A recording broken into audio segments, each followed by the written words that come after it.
ప్రియమైన దేవుని బిడ్డలారా, యేసయ్య నామములో హృదయ అంతరంగం నుంచి మీకు శుభవందనాలండి. యెహోషువ గ్రంథం 3వ అధ్యాయం 5వ వాక్యాన్ని చదువుకుని ఈ రోజు కొరకు మనము ప్రార్థన చేద్దాం. మరియు యెహోషువ, రేపు యెహోవా మీ మధ్య అద్భుత కార్యములను చేయును కనుక మిమ్మును మీరు పరిశుద్ధపరచుకొనుడని జనులకు ఆజ్ఞ ఇచ్చెను. అవును ప్రియమైన దేవుని బిడ్డలారా, వాగ్దానం చేయబడిన పాలు తేనె ప్రవహించు దేశాన్ని స్వతంత్రించుకొనడానికి ముందు ఇజ్రాయేలు ప్రజలు ఒక పెద్ద సవాళ్లను సంధించారు. అదేమండి? అది వాళ్లకు ముందు యోర్దాన్ నది ఉండినది. దానిని దాటి వాళ్ళు వెళ్ళాలి. ఏమి చెయ్యాలనే వాళ్ళకు తోచలా.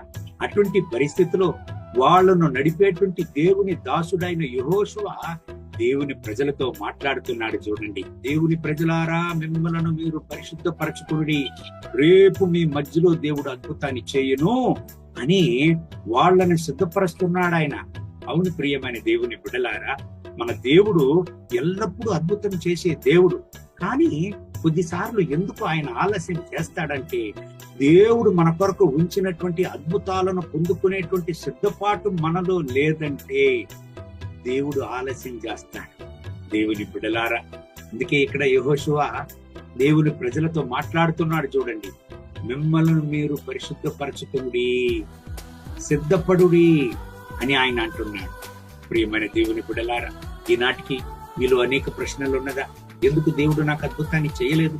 ఎందుకు దేవుడు ఈ అతిశయాన్ని చేయలేదు అనే ప్రశ్న మీలో ఉంటున్నదా? అయితే దేవుడు మీలో సిద్ధపాటును ఎదురు చూస్తున్నాడు, పరిశుద్ధతను ఎదురు చూస్తున్నాడు.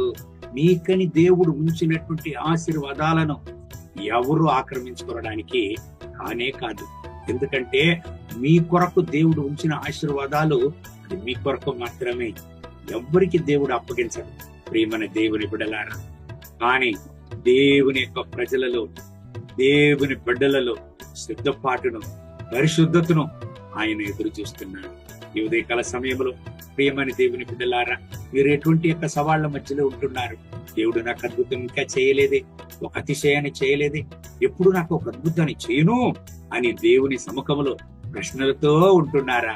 భయపడకండి, ఖచ్చితంగా దేవుడు ఒక అద్భుతాన్ని చేయను. కానీ కళ్ళు మూసి దేవుని సన్నిధిలో మనం ప్రార్థన చేద్దాము. దేవా, మీ సన్నిధిలో మీ అద్భుతాలను పొందుకొనడానికి నన్ను సిద్ధపరచండి. ఇంకనూ నేను సిద్ధపడడానికి నాకు సహాయం చేయండి. ఇంకనూ నేను పరిశుద్ధపడడానికి సహాయం చేయండి. కళ్ళు మూసి ప్రార్థన చేద్దామా? మహోన్నతమైన ప్రభువా, ఈ ఉదయకాల సమయంలో ఎవరంతా నాతో ఏకీభవించి ప్రార్థన చేస్తున్నారు, ఈ బిడ్డలను ఆశీర్వదించండి. నా రాజా, ఇశ్రాయేలు ప్రజలు నాయనా యోర్దాన్ నదిని దాటవలసిన పరిస్థితిలో యెహోషువ ద్వారా మీరు మాట్లాడారు.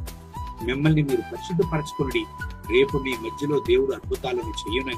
అవును పరిశుద్ధ ప్రభువా, మీ అద్భుతాలను పొందుకొనడానికి మేము సిద్ధంగా ఉండడానికి సహాయం చేయండి. మమ్మల్ని మేము పరిశుద్ధపరచుకొనడానికి సహాయం చేయండి. నాయనా, ఈ ఉదయకాల సమయంలో మీ బిడ్డల్ని ఆశీర్వదించండి. నాయనా, ఏ విషయంలోనూ ఏ పరిస్థితుల్లోనూ మీ బిడ్డలు చోలిపోకుండా నాయనా మీ అద్భుతాలను పొందుకొనడానికి వీళ్ళని సిద్ధపరిచి బలపరచండి. నా రక్షకానికి స్తోత్రములు. ఎటువంటి సవాళ్ల మధ్యలో, ఎటువంటి పోరాటాల మధ్యలో మీ బిడ్డలు ఉంటున్నారో వీళ్ళు సిగ్గుని పోకూడదు నాయన. ఒక అద్భుతాన్ని వీళ్ళకి చేయండి, అతిశయాన్ని చేయండి.